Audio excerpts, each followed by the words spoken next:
Okay, so we're moving on into romantic relationships and going into sexuality and a little bit about pornography in adolescence.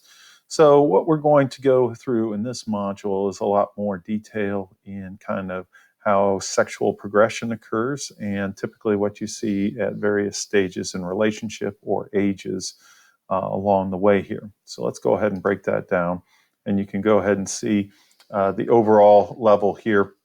Now, there is a progression of sexual experience that usually occurs starting from first to last. So, if you go up at the top of the table there, you have masturbation, necking and petting, sexual intercourse, and then finally oral sex is usually the orders that it goes in. So, we see that boys usually begin masturbating by age 13. And about 90% have done that, masturbated by age 19.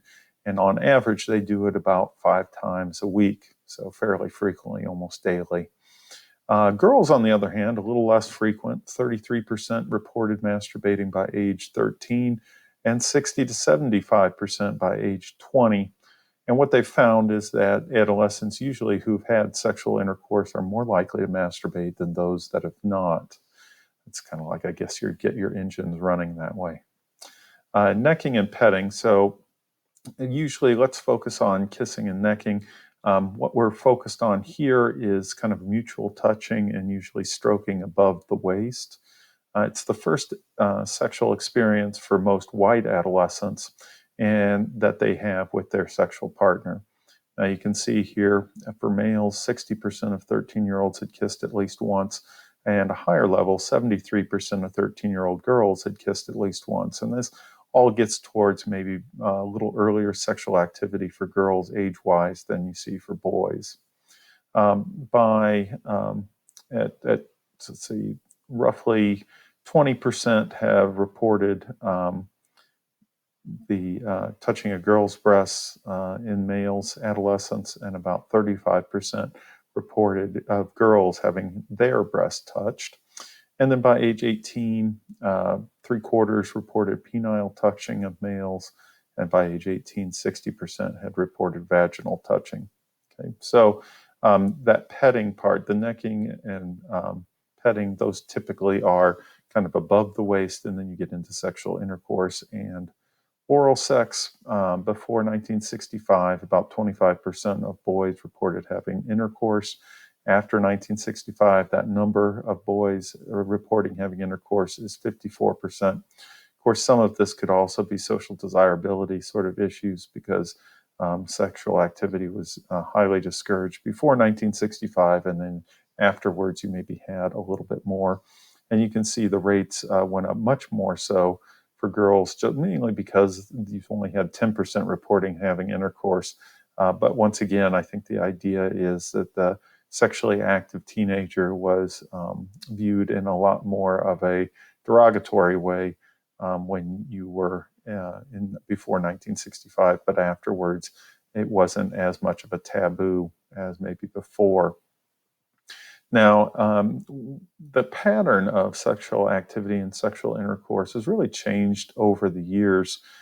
So what you see is that it continued starting in 1965, you had that 54%. It continued to rise in the 1970s and 80s and really reached over 50% in the early 1990s before it started to decline a little bit.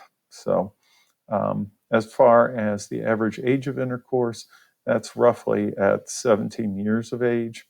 And college students are about 80% in reporting sexual intercourse. And it's remained stable for the last 20 years or so. So let's go ahead and look at that in a little more detail here. You can see here's the average age at first experience of various things, and you can see kind of the progression there as far as what they report.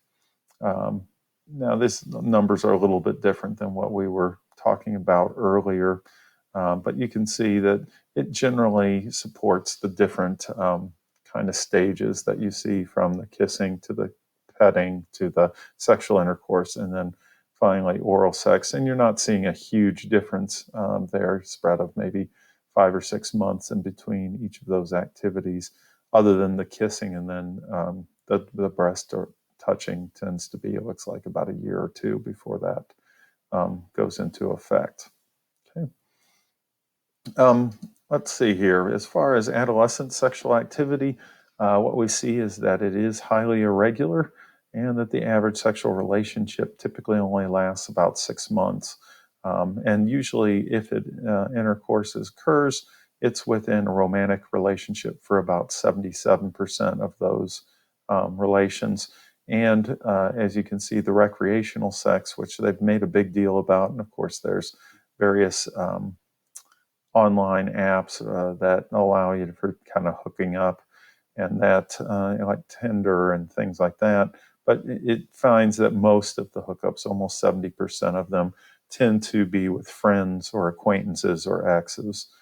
So not really just random.